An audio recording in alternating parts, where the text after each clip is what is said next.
Hello and welcome to the final Siren with Duck and Bretto. Looking forward to doing this one, mate. Fair to say we're up and about. Up and about. Absolutely excited. But before we get into the show, a quick reminder, unless you were hiding under a rock somewhere, Fremantle put the Kangaroos to the sword, my friend, with the scoreline of, let's get this, 15-12, 102 to 3-6-24, 78 points. We turned up right at the end. Yeah, I we did. Stoked about that. What a win. Friday night footy, the return to Friday night prime time. 6 years without it, but what a match. It was great to watch. Look, it was brilliant. And cheers, obviously, for scheduling the Kangaroos. And they showed probably the most fight at, three-quarter time, when they probably laid the most tackles in like a 10-second span. But look, a great opportunity for the team to show what they can do on the big stage, and boy, they did not disappoint, mate. It's great to see. Obviously, no Duck today. Yes. Sad to not have you here, Duck, but I hope you're going well where you are. But, mate, where do we start? I've got notes galore throughout the match. I had to stop writing. It was just too much. Look, same. Stupidly brought the notepad, tried to channel my inner Duck, and certainly realised quarter time the 3 pages of notes just weren't going to be able to cut it in terms of, hang on, how am I going to get to this? But let's start with the most obvious, which is the new guy. The debutant. The debutant. Nev. And Nev. And by the way, shout out to the media team for putting out the bingo card. Yours truly may have set something up in regards to media faux pas about the Dockers last year for the Purple Rain, and you guys... Just go through it. In case you missed it, just quickly go through the bingo card for us. Yeah, wanted to put a bingo card together, get ahead of the commentators and all the puns that they'd obviously roll out. Swing and a miss, more like Jai a goal.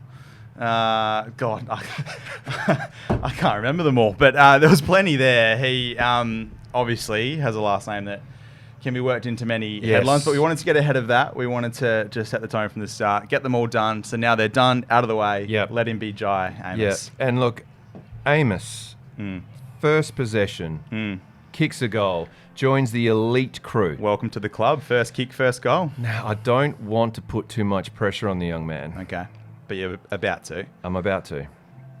A one Matthew Pavlich. Oh, God. Let's just rewind. Same thing. Oh, my God. Are we looking at the new Pav? According to that stat, we are. Yeah.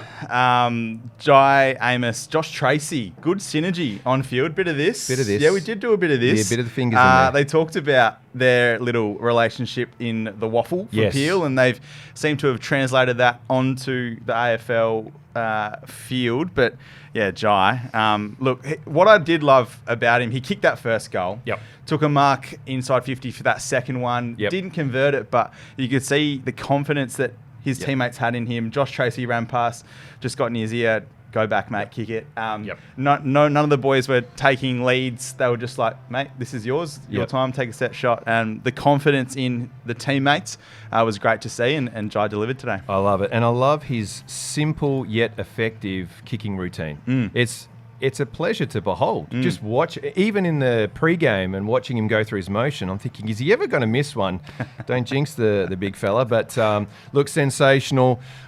Sneaky, I was thinking, if we were to get him an interview, the question I have is, if Hayden Ballantyne is the mayor of Mandurah, does that make Jai / Nev, whatever, we got to figure this out. We've got to work it out. Does that make him the boss of Busso? It's a good case. Half of Bustleton were here tonight. Yeah. The Bustle Highway might be a little busy tonight, but that's okay. Yeah. We enjoy the support. Friday night, and a good crowd in. Yep. You were hoping to get it over the 40K, but still pretty good. I think it hit, 37,000 or something like that, or 38? I think it did, yeah. 38? Something like that. Yeah, I can't remember what it was, mate. There's too many. There's like 3 pages of notes, whatever happened there. Let's talk about goal kickers. Can I quickly just run through them? Let's hit them. Okay, so multiple goal kickers. This is what I like about the FREO team at the moment. There's a lot of consistency, but more importantly, there's effort across the board. We had 2 goal kickers in, obviously, Amiss. We've got Banners, Switkowski, Walters, and then we've got 1 each for Clark, Cox. I did say Cox, by the way. That's not a mistake. I said Cox. Found himself up forward, didn't he? Oh, boy. He was there. And gave it the... Jeez, he was up and about. Darcy, Mundy, O'Driscoll, Schultz, and Young. And that leads me to O'Driscoll. Talk to me. Is he just, every week, he just comes up with a goal. Is he on a mission to rename every pocket at Optus Stadium his? Yeah. Because that Not one his pocket, opposite yeah. was his, and now it might be this one here close to us. Well, I tell you what, and it wasn't. I mean, obviously this one was a good set shot, but it was never in doubt, and such a beautiful kick, absolutely sensational. And just a reminder, kiddies out there, if you want to have a look at a kicking routine, yeah, obviously, we talked about Jai and Nev / we'll get there, but have a look at Noddy's kicking routine. Is again pure work of art, up and about, and it excites me that we can just kick goals from every pocket, mate. And what were your thoughts on it? I mentioned it before. What are your thoughts about 11 goal kickers? It's a nice even spread, and it's been a consistent theme throughout the season, which has been nice to see. Different boys popping up. Like you said, yeah, Sonny with another couple today as well. The small forwards just getting to work. Switter just harasses. Yeah. He does not give up. Shooter, you can add to that as well. And obviously hoping Switter is okay after that. Knee to the back of the head, Stadium, subbed out for Neil Erasmus. Hopefully he's going okay. Yep. Schultz even tried to take on a post. goal post. Yeah. You can't stop the man. But yeah, everyone just getting to work. Let's talk about where I thought, and you might agree, disagree, but this is a good point of reference. Where the game really took off for us, I thought the ascendancy through the middle was just awesome.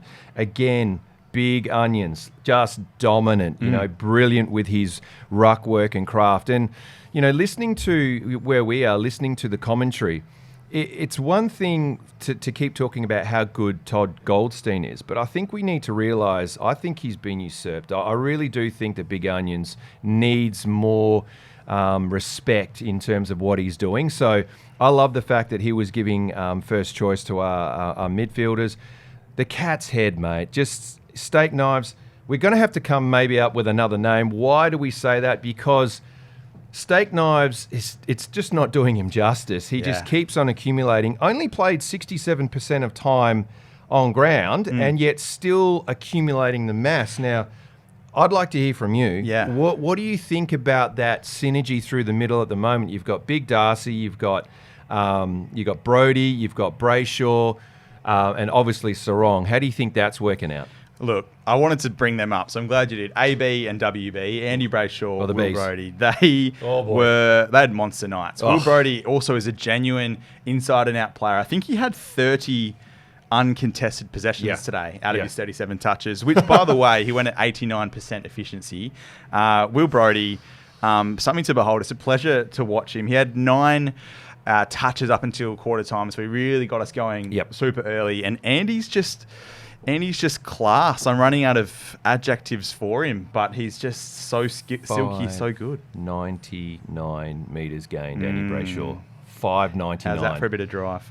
Jeez, I tell you what. But look, Brodie, 443 metres gained, as you talked about, but those 4 clearances are great. But Brayshaw's 10 clearances, mate.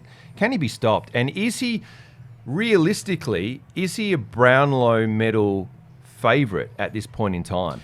You'd have to argue that he's right up there. He was leading the coaches votes leaderboard up until last round, which is always a good indicator. But mate, he is just thriving in that midfield. Oh, mate, look, loved it. The other thing we want to quickly talk about, Hayden Young managed to kick his first goal. A nice little handball, open in space, bang, and just his kicking. I mean, obviously I'm a lefty, so I favour anyone who's a lefty. But just to watch his kicking is just fantastic. But great to see the team get around it. And Heath Chapman, by the way, talking about getting around it, ran from the defensive 50 and just bolted. He knew it was Hayden Young's first goal. I think Seba knew as well, and he was just going, boys, first goal. This is first goal right here. Fantastic. And Chappie just bolted. But, I mean, should we segue into Heath Chapman? What an absolute ripper he was tonight. He... there's times where he gets knocked to the ground with ball in hand, gets back up, just dishes it off like nothing ever happened. He's sensational. One word for me describes how I love him, more or less, and that's just his composure. His composure is amazeballs. And just to make the right decision, he just makes the right decision, and it's calculated, but by the same token, it looks like he's never rushed, and it's Mundy-esque. So he's able to get quick hands out, or he just goes back, sidestep, lateral, and out. His intercept marks are crazy. And I was reading somewhere, it now puts him amongst rising stars, #1 ranked rising stars. In fact, I was looking at the stats before, and I was telling you about all of these things that I love about Chappie. And he's basically in the top 10 for rising stars in pretty much all stats that are important, like intercept marks, efficiency kicking, tackling, all these sorts of things that I think should put him right up there to win the rising star. Obviously, he's missed, a game or so, and he, I think by season's end, I think he's a real shot for rising star. He's definitely a chance. Yeah. We obviously had Caleb Strong a couple of years ago. It'd be nice to back it up with another rising star this year if Chappie continues the way he is going. Yeah. Bailey Banfield had a good night, kicked a couple. Great to see him with a bit of confidence in that pocket down here. Kicked a nice goal. He's been Medi sub for I think about 4 times so far this season. Kicked 3 behinds to finish off his day on the scoreboard, but had a nice first half in particular. Yeah, look, peak banners in many respects. Not only his 18 disposals, 8 marks, 5 tackles, and his 437 metres gained. That's great. But peak banners in terms of the opportunities that he created. So more importantly, I think for banners, what he provides and what he's shown that he's capable of doing is create score opportunities. Now, he will inevitably get to a point where he can take advantage of all of those shots, and I think he's an expert in kicking the difficult ones. And he's just got to settle down and make sure that he tidies up his goal kicking in front, particularly in front of goal, and then kind of the sky's the limit for him. But going back to what you're saying, so important to recognise that point that you said he's been Medi sub for a few games now, and to be able to actually not play consistent footy at some level purely because we did go back and play Peel and then it back in, but to be that Medi sub and then to come in and still perform at AFL level, that's pretty good. And much has been made of the depth throughout the week. We obviously had those 6 outs with the health and safety protocols, some big names involved there, but to have the calibre of ins like a Sean Darcy, like a Chappie, like a Young, Banners comes in, gets elevated to that starting side.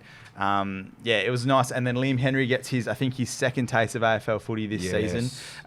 It was a nice little selection of ins, and the depth and the solid form in Peel that JL has mentioned is going quite well, is serving us well. I think one of the things as well that, you talk about Peel too, one of the things that's really coming across is that the boys are for each other. It's all about playing for each other rather than, the chocolado, it's all about my stats or whatever it is that you might see in other clubs.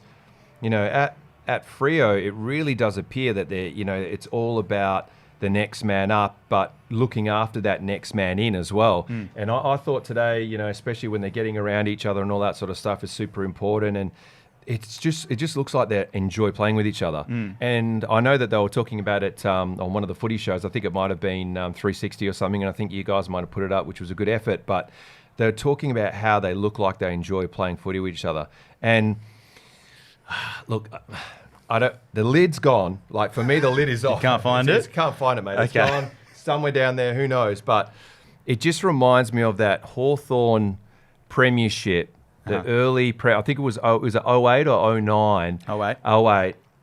And when they snuck one in and they're all young up and about and they got over Geelong and the GF, why can't we do that? Jeez, your lid is off. Mate, I'm telling you, look, I'm trying to talk, in a sort of calm sense and keep it together, but, I'm like a duck on the top of the pond, mate. The legs are doing this one. I'm up and about. Shut up, duck. Yeah. Yeah. But no, you're right. And look, there's lids on, there's lids off, but it is a 7-1 record. Yeah. After 8 rounds. Our team tonight were younger. They were less experienced than North Melbourne. It leaves us in a good position that we've got that record. We take on Gold Coast next week. That's our next challenge over in Metricon.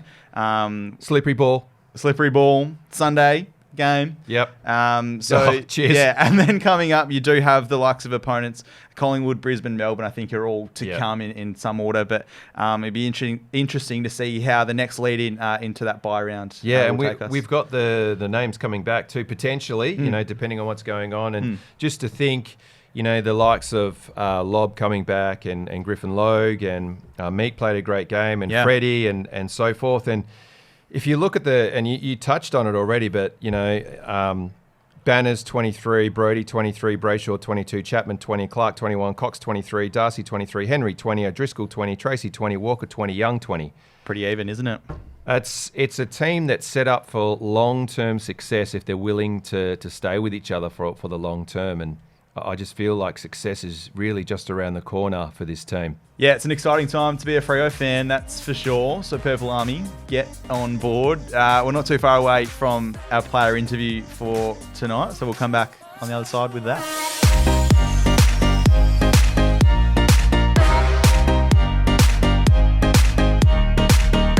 Okay, we're joined on the line by the legend, the man, the myth, the legend, Sonny Walters. Tell us about that win, mate. A massive win for the boys, 78 points. What were your thoughts on it? Yeah, I thought it was a good win. Considering throughout the week we had some tough things thrown at us with all the COVID stuff and losing 6 players. But the way the boys all got together and throughout the week preparation was unreal. We could have easily slipped away from our normal preparation, but it just shows the maturity of the boys throughout this week and the way we went out there and just stuck to our guns and played our brand of footy. Can we go to our debutante, Jai Amiss, straight off the bat? Mate, he was a presence up forward. First kick, first goal. Welcome to the club. But what did you make of him and what have you made of him since he's been at the club, Sonny? Yeah, ever since he got to the club, he's a quality kid. He's quiet, but he definitely has a presence when he's out there on the park, and throughout training he done nothing but head down, bum up, and did what he had to do throughout pre-season. Considering he was injured throughout pre-season, but for him to come in and play his role with all the uncertainty also throughout the week where he wasn't sure because all the COVID stuff, but for him to come out there and play his role, well, that's all we really asked from him from the start. The professionalism throughout the week for him to step in for big lobby and play the way we wanted him to play was second to none.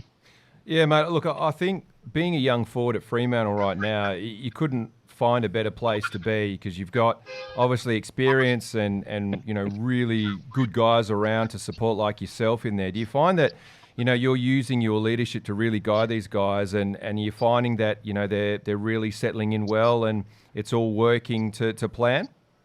Yeah, definitely. And to be brutally honest, my leadership has sort of changed because the boys are so driven, so eager to get better and learn each and every week. And, I can't fault the way that they, like I said, and I keep going back to it throughout their week, what they do in preparation to get up for games, also throughout the pre-season to put in the hard yards to get their bodies right and up for AFL standard footy. So my leadership's there. But also, it's an even field with all the leadership. Everyone's stepping up. Sam Sukowski's stepping up. Bailey Banfield, his leadership's unreal. And you got Shooter who's playing some quality footy at the moment also. So everyone's sharing the load. Everyone's stepping up and showing what sort of leader they really are. And it's and it's a good thing for the footy club, not just relying on me, Fifey, and Dave, but all these players stepping in because, obviously we're not going to be there forever. And for this club to go forward, we're going to need them to step up as fast as they can. Yep. You have been here for, more than a decade, Sonny? You 14 years now. 14 years. You're a legend. 14 years. You are a legend of this club and will continue to be forever, mate. But playing football in this young group right at this current time, is it some of the best footy that you can remember yourself being part of? How does it feel to be running out every single week with this crop of boys? Yeah, it's definitely exciting. Being here for 14 years, being under Pav, Chris Main, Hayden Ballantyne, all of us sort of came in together and minus Pav obviously, but all of us sort of came in together, but this younger group has been unreal. They make me feel young. They keep me on my toes, which is always good, but they're also playing some insane football. And like I said, we're not just relying on the old heads to go out there each and every week and throughout the week to be leaders in terms of